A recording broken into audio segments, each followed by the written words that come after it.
ഞാൻ ഡോക്ടർ താജ് രാജ്മോഹൻ പത്തനംതിട്ടയിൽ നിന്ന് വരുന്നു.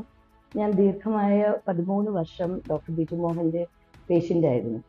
And why I selected BB Hospital for the surgery is ബിജുവിന്റെ പ്രൊഫഷണൽ ഓർത്തോപീഡിക് സർജറിയുടെ എക്സലൻസ് കൊണ്ടാണ് ഞാൻ ഈ ഹോസ്പിറ്റൽ പ്രത്യേകിച്ചും തിരഞ്ഞെടുത്തത്. ജൂലൈ ഫസ്റ്റ് വീക്കിൽ ഞാൻ ഡോക്ടർ ബിജു മോഹൻ നായരിനെ കാണാൻ വരുമ്പോൾ ഞാൻ മെഡിസിൻ മേടിച്ച് തിരിച്ചു പോകാമെന്നുള്ള ഒരു അവസ്ഥയിലാണ് എന്നാണ് ഞാൻ കരുതിയത്. പക്ഷേ എക്സ്റേ എടുത്തപ്പോഴാണ് അറിയുന്നത് 2 നീയും ടോട്ടൽ നീ റീപ്ലേസ്മെന്റിന് പാകമാകുന്ന രീതിയിൽ ആയിരിക്കുകയാണെന്നുള്ള കണ്ടീഷനിൽ.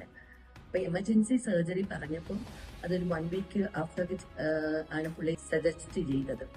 3 ഡേയ്സ് മാത്രമേ വേണ്ടി വന്നുള്ളൂ ഒരു നീ സർജറിയുടെ കഴിഞ്ഞിട്ടുള്ള പേഷ്യന്റ് കെയർ ഇവിടുത്തെ.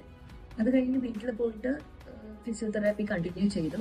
Then after the 30th day, I restarted my profession as a dental surgeon. First സർജറിയിൽ ഞാൻ കുറച്ച് ആസ് എ നോർമൽ പേഷ്യന്റ് ഒരു ഡോക്ടർ ആയിരുന്നിട്ടും എനിക്ക് കുറച്ച് ടെൻഷൻ ഉണ്ടായിരുന്നു. BP ഭയങ്കരമായിട്ട് ഷൂട്ട് ചെയ്തു. പക്ഷെ ഇത്തവണ എന്റെ സർജറിയിൽ ഡോക്ടർ ബിജു അത് പ്രത്യേകം മെൻഷൻ ചെയ്തു 138 അത് എന്തുകൊണ്ടെന്നാൽ BB ഹോസ്പിറ്റലിലെ ആ കെയറും അവരുടെ സേവനവും ഒക്കെ എനിക്കൊരു ട്രസ്റ്റ്, ഒരു കോൺഫിഡൻസ് ഓവറായി ബിൽഡപ്പ് ചെയ്തത് കൊണ്ടായിരിക്കാം എന്റെ BP ഡൗൺ ആയത്.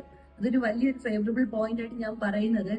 ഏത് സർജറി ഒരു ഡോക്ടർ ആയിരുന്നാലും നമുക്കൊരു അപ്രിഹെൻഷൻ ആൻസൈറ്റി ഉണ്ടാവുമല്ലോ.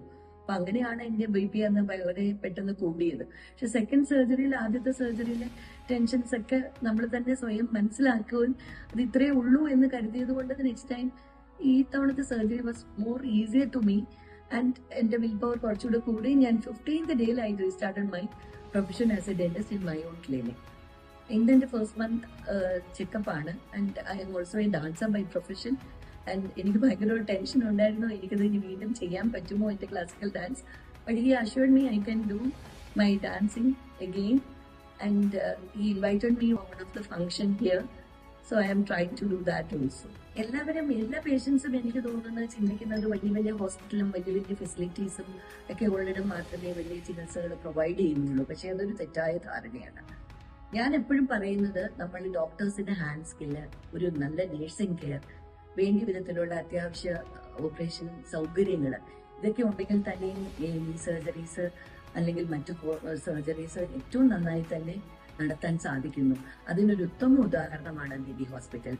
So I strongly recommend anybody who seek orthopedic surgery or any kind of medical facilities to this wonderful hospital for your future services. First of all എനിക്ക് നന്ദി പറയാനുള്ളത് എന്റെ ഓർത്തോപീഡിക് സർജൻ, സ്പോർട്സ് മെഡിസിനിൽ വൈദഗ്ധ്യം നേടിയ doctor Biju M നായരിനോട് തന്നെയാണ്.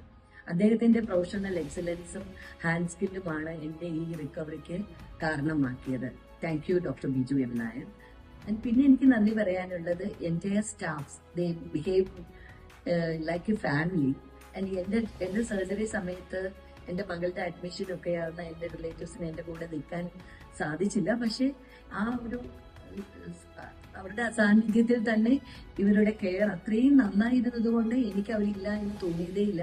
അത്രയും നല്ലൊരു nursing care ആണ് എനിക്ക് BB ഹോസ്പിറ്റലിൽ നിന്ന് കിട്ടിയത്. So I thank the entire nursing staff and the paramedical staff from the desk to the post of care. Really thanking you all. And last but not the least, I will thank the entire management for giving me such facilities over here for recovering me from this knee pain and the surgery.